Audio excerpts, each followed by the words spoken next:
My name is Vinny. I'm a producer here at Black Label Music, and today I'm going to be meeting with MAKR and Sophia Eris from the project MAKR an ERIS. You guys want to introduce yourselves to this camera right here? Yeah, I'm Sophia Eris. Hi, I'm MAKR. Nice to meet you. So can you guys tell us a little bit about what you guys do? I'm a singer, songwriter, rapper, producer, lately, the last few years, and DJ. I'm a composer, producer. That's Based in the amazing. Twin He does vocals Cities. too. He's been doing vocals lately. Oh, really? Some ad libs, you know what I'm saying? Yeah. You like singing and stuff? No. Oh, He's getting his Timberland on, you know what I'm saying? Sometimes rapping. okay. That's Like, beautiful. A one bar. That's It's been a about long time. Like that I'm guy. a man for the big V8. You guys are funny. Okay. Oh my God, you guys. So how did you guys start making music? When was it, and what inspired you guys to create? This is individually. Oh, individually. So when did I start making music? To be honest, I was sitting. I was like kind of a latchkey kid as a kid, and then I got 3 brothers all of a sudden. But I would stay in my room alone a lot, and I would just like write poems with no music, write songs with no music, just kind of do stuff. And then when I got a computer, finally, I would like make my own mixes and like burn them like from like LimeWire. Remember that? Yeah. Are you old enough to know that? I don't know. I said yeah just to keep the conversation going on. It's okay. Well, Back in my day, back in my day. I would burn CDs. I would like go on lyric websites and I would like find like what just came out, and I would like make mixes and sell them in high school. Okay. But that's like kind of like the DJ music thing. The love of music came from me. Yeah. But as far as like when I started creating music and releasing it, actually that was probably in my early 20s. Like my first song came out I think when I was 21. And I did it after actually I went to IPR for music business at the time. And I had just taken Dessa's class, actually. Oh, tight. Okay. Creative and promotional writing. And I would stay after class, and I would be like on the individual classes, and I would be like, I would ask her advice on like how to get used to my voice, because I just wasn't used to it, and it felt really awkward hearing myself back. And she was the first woman to ever introduce herself as a rapper to me ever. Yeah. And so I was like, I'd be like, so how did you like, do this, and how did you do that? I would just stay after and ask questions. Yeah. And so the last day of class, I made my first song after watching all 3 Matrixes, called Rest Your Head Up. Nice, okay. Was it about the Matrix movies? Well, I watched all 3 of them in one day. And so the song ended up to be called Rest Your Head Up, and I wrote it in like 20 minutes. Okay. But I gave it to her on a little burnt CD, and I was like, here you go. That's I was like, sweet, you help yo. me with this. So since then, I've been pretty active in it. But fast forward to like now, I met him like over a decade ago. Yeah. But we just started collaborating in around 2020 when we started sharing a space, Mid-City Studios, together. Okay. And yeah, we just work really well together, and we have a lot of love and respect for each other. So that's good. it's easy. That's great. Easy peasy. Your turn. I guess I started doing music when I discovered like turntables, and I was obsessed with vinyl. Yeah. So it took a while to get pieces together, and I thought I want to be a turntablist. I was obsessed with like Invisible Scratch Pickles and like X-Men and all those guys. So that slowly went into getting a burnt copy of Cool Edit 96, like this DAW program. I mean, it's really, really, really early DAW program, and on my dad's computer, and then just started making little compositions through that. And then, that was high school, and then college, I started playing like noise shows and trying to like piece together like tape delay stuff and weird, just anti-music stuff, really, is how I started doing music. It was basically that. And then, went to Minneapolis, kept that whole tradition going, made bands, going to shows or playing shows. And my first tour was, I think, 18 from Richmond. And then that's how it came through Minneapolis. Okay. That was the first time I saw Minneapolis, and I was like, yo. Did you want to like move here after that or something?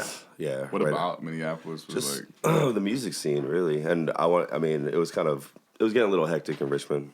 I mean, there was a lot of shootings. There's a lot of violence going on, like in 2003-ish, especially where I was living. And, it was the music scene here. And the weather, I know that's kind of weird, but I guess, you know, we don't really have seasons in Virginia.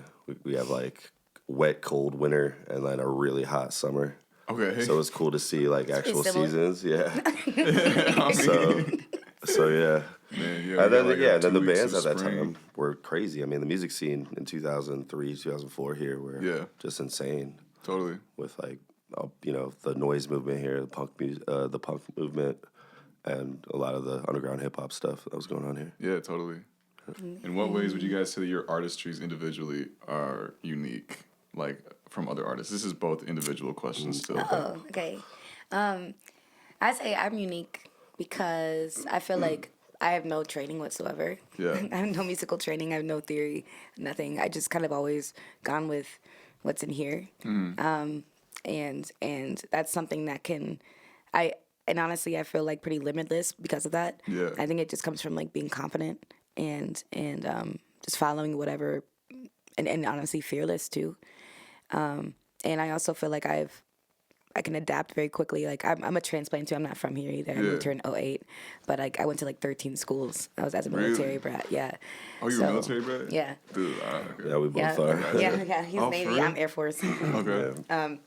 But yeah, I would say that's what kind of makes me unique, and I'm constantly staying curious and wanting to just push myself or just be open minded with what my capabilities are. Yeah. So I would say Totally. Yeah, and I think actually I want to piggyback on that because it's kind of the same thing with me. Like I think both of us come from an outsider perspective when it comes to music, not trained, but from that we can like, I don't know. I don't want to lose that rawness, and there's a struggle and a fight sometimes with that because we've been doing this for so long that a lot of those techniques will affect us. But at the end of the day, we still have this like raw gem within us that, you know, always constantly learning, always growing too within that. But yeah, I would say kind of the same thing, like the outsider perspective of music. Totally. So have you guys like, what are like specific challenges you guys have like faced by being like from that outsider perspective, like not knowing like some of like the theory and stuff, like I guess challenge wise, it's like when you work with people that have like a perfect pitch or those dudes, and nobody likes those guys. and they try to like Ponytails. but no, like actually, and even some of those people, like a lot of people I got to, and I've actually always surrounded myself with people that knew way more than I did, you know, and but they all liked my voice, even them, knowing they're like it's not on key, it's not on pitch, but it's still like there. It's like they couldn't even describe it, but they still liked it. Totally. And that's when I knew I was like, okay, like no one has a voice, or I don't know. I mean, I know I have like references or people like compare me to people, but I know my voice is mine, and that's something I worked really hard for. So I guess like if there's ever like a trouble, I would say with our rawness, I think probably like when people that are really polished or like mainstream sounding, the critique I think of that they could have with our music is that it's raw or it's like unpolished, but that's kind of something that bonded us together because we kind of liked that. Totally. That kind of punk imperfection too, because it just kind of keeps it ours. Yeah. But we're still open, but also we're not gonna like, you know, be stubborn about it either. Like we like hearing that critique and we like understanding how we can take something that was raw and at least make it polished enough to get into a certain caliber that we deserve to be in, you know. But I would say that. Yeah.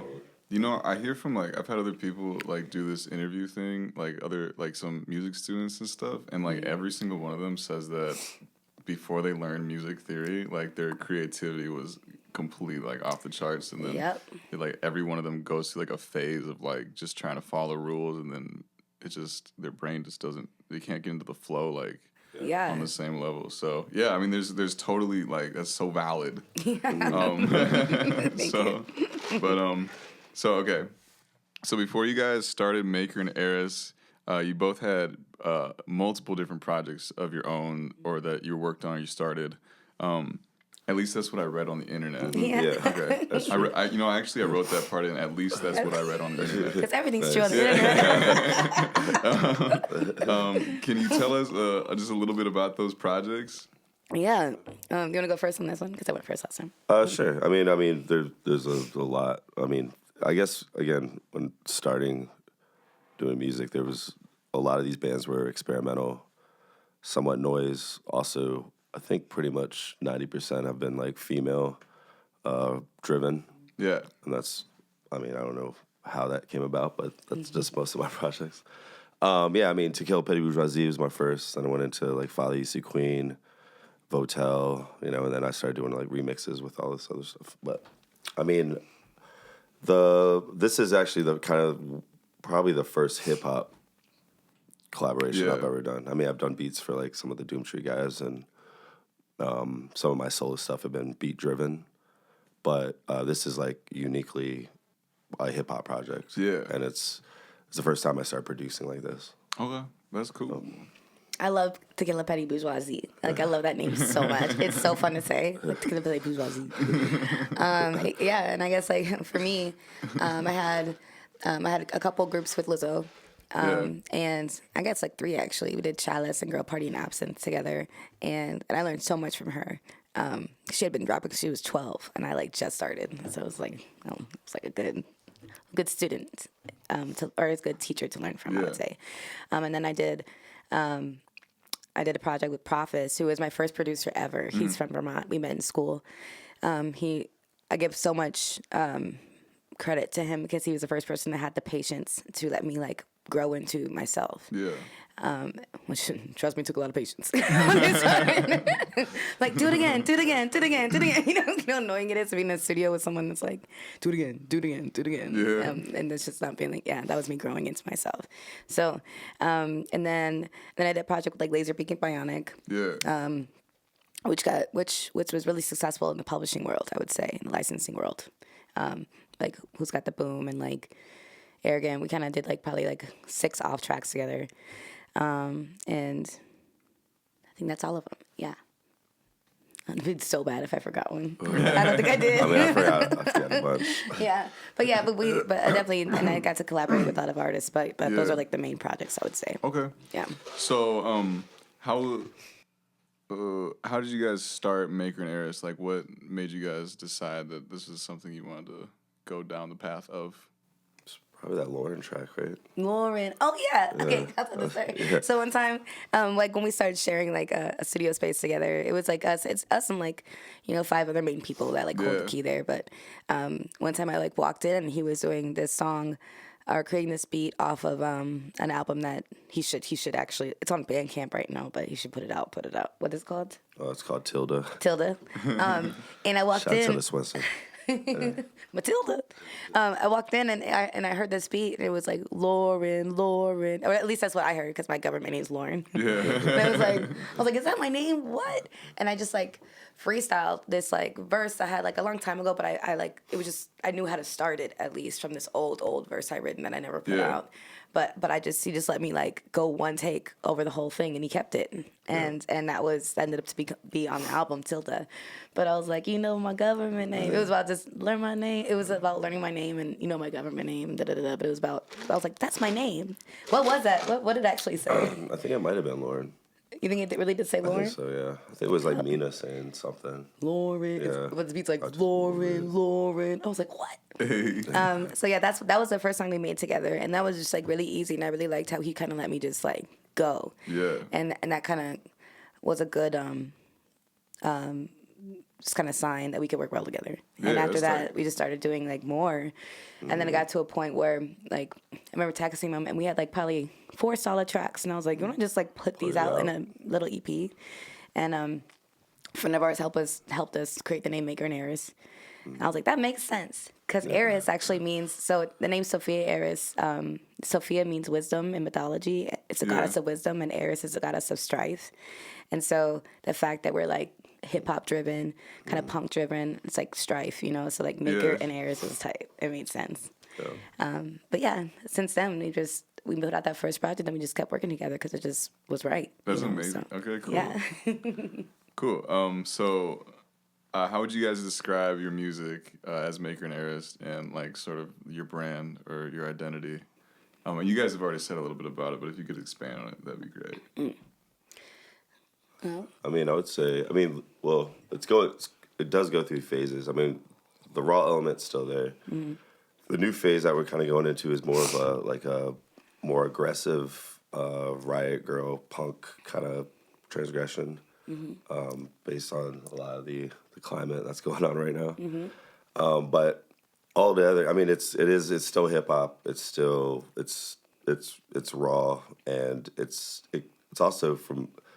I think it's a very feminist. It's one of the most feminist projects I've ever been in. Yeah. Where it's given space to females. I think in a way that something I don't see a lot in especially in the hip hop genre. Yeah. I would say like this project's more like alternative hip hop, if you were to call it anything. It's called Lilith. That's gonna be the next project that we'll be releasing like in the spring. But yeah, I would say if anything, we kind of stay true to whatever we're feeling that day.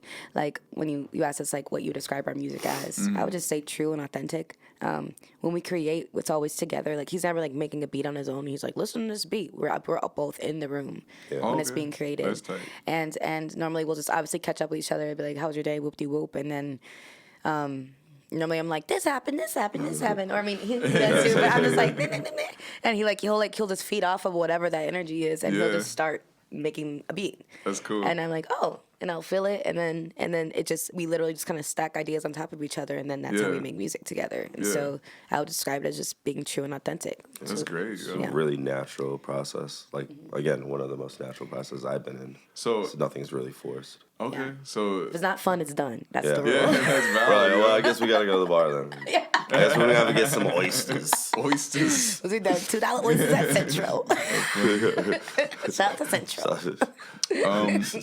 So how have your past experiences and your past projects informed how you guys are working together on the MAKR an ERIS project? Ooh. I feel like at the time when we started collaborating, I was definitely like around people where just like, and it was like party studio environments where I was just like trying to find a way to create at all times because there was a lot I needed to get out. I was very repressed. It was 2020, things were messed up. I didn't like where I lived. It was a lot. So I think I was just like already kind of trained to be just quick, you know, and just raw. Because it'd be like, it's like, there would always be kind of these broke down studios that would be at. Well, hurry up, hit it down. Hurry up. Like a bunch of rappers around, and like, who's gonna go? Like that kind of thing. And so I think I was already kind of like trained or being kind of prepped in that way of just being like quick. And our friend Ryan Olsen too, like that's kind of was the way he works too. He doesn't let you hear anything back. It's just like, get it out, you know? Yeah. And so yeah, just being able to have the freedom and courage and fearlessness to be just kind of quick. Yeah. Just like trust and the trusting of self, I would say, I think made it easy for us to work together in that way. Yeah, that makes sense. All those hours that we spent in, all our other bands, informed this. And again, it's working fast. It's not thinking too hard. Not thinking too hard. Not trying too hard. Yes. Nothing. You just get it, and then, you can always go back. So I mean, I guess we'll do like 5, maybe 6 songs in a session. They're not necessarily all complete, but we have the ideas, and we'll just get them down. Some of them will, some of those takes will make it to the album or to that recording. But the most important thing is to capture the energy, capture the thought. Yeah, that's great. And then keep it going. But back in the day, I'd never worked like that. I thought too hard, or like, I need to perfect this, I need the right snare. Or I need the, I'm like, oh. So like, it's I would say that would be the thing that informed this project. Okay. From all the other past stuff. That's cool. Okay. Yeah. So you guys said you have an album coming up Yeah. in the spring, but you guys just released the Me Too album. Yeah. And that's the one that we have on Black Label catalog right Yes. now. Yeah. So can you tell us like a little bit about that? Yeah, that actually came out last spring. That came out like last April. God. It was like a whole spring. I guess for springtime chickens. What the fuck? Spring chickens. Spring We like the spring, I guess. Like the spring and all of the spring. We're sprung. No, yeah. Wait, my voice cracked. Yeah. Again. Cracking. So, so Me Too. That one was very that was pretty. I feel like that was really intentional. I think, to be honest, like we made a lot of those songs just without thinking. Yeah. But we ended up we just had a lot to pick from, and like one day we just kind of sat down, like, what collection tells a story? How can these come together and tell a story of some sort? And how many tracks are on the album? Like 8? 8 or 9. Like 8 or 9. Yeah. So that was at the end. I think we had like maybe 20, way more to choose from, and so we just kind of picked the ones that kind of came together. And honestly, for the first track we did like literally before the album came out. Yeah. That one was like a last minuter that just popped in there, and that was like really raw. I got in a text message while he was making that beat. I got a text that really made me mad. And I was like, what did it say? Wait. It was just basically like someone trying to bring up something deep, like at 11 o'clock at night when I'm at the studio via text, like, you hurt my feelings. I'm like, how? Things like that. It was from like 3 weeks ago. And I'm like, what in the world? Where is this coming from? You know? And I was just like mad. Yeah. And I showed him that. He's like, man, that's messed up. And I was like, man. And then I just like went off on this song and we just kept it. That was track 1 of the album. And then it went, and then it went, but basically that was very much like, it was Me Too, which is kind of like, kind of playing tongue in cheek on the Me Too movement, which, because it is very like feminist. Yeah. The album's very feminist. And it's definitely, I got to voice a lot of frustrations of how I was feeling around that time. And just how women were feeling at that time. Yeah. But also it's MAKR AN ERIS too. That's why it's called Me Too as well. But yeah, those were all very significant circumstances. Like Burn, it's about me having to perm my hair to fit in, and I did shave it off 3 times, but I still look fine. How all your baby daddies want to stand in line? I'm getting mine, that's one. All right, got it. It's like I still got it, and every song tells a significant story about being a woman or what I was actually going through at that time. So that was pretty intentional. And that was, how we told the story was intentional, not the songs, but yeah. And I guess that's kind of the background of that. Also just being obsessed with some of, like, there's a lot of references too. Oh, yeah, that. For sure. So they're just like listening to like,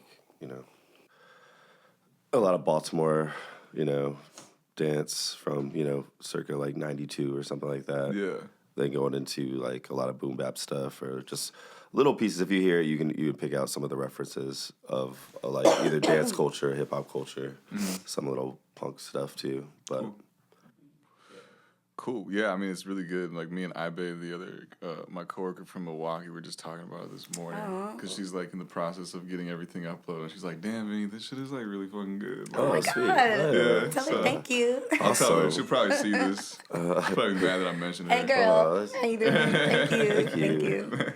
So, do you guys have anything coming up, like shows? Or, by the way, this is gonna come out in like 3 weeks. So, if you have anything like a month from now, it's like perfect time to mention it. Ooh. You have a bunch of DJ stuff, don't you? I do. Aren't you doing? Okay, I saw you doing Fresh Takes, right? Fresh Takes, yes. Are you gonna be there? I might. I mean, my friend Lucky is like the one. That's your friend. Yeah, I love Lucky. Homie. We do weddings together. Oh, perfect. And bar mitzvahs.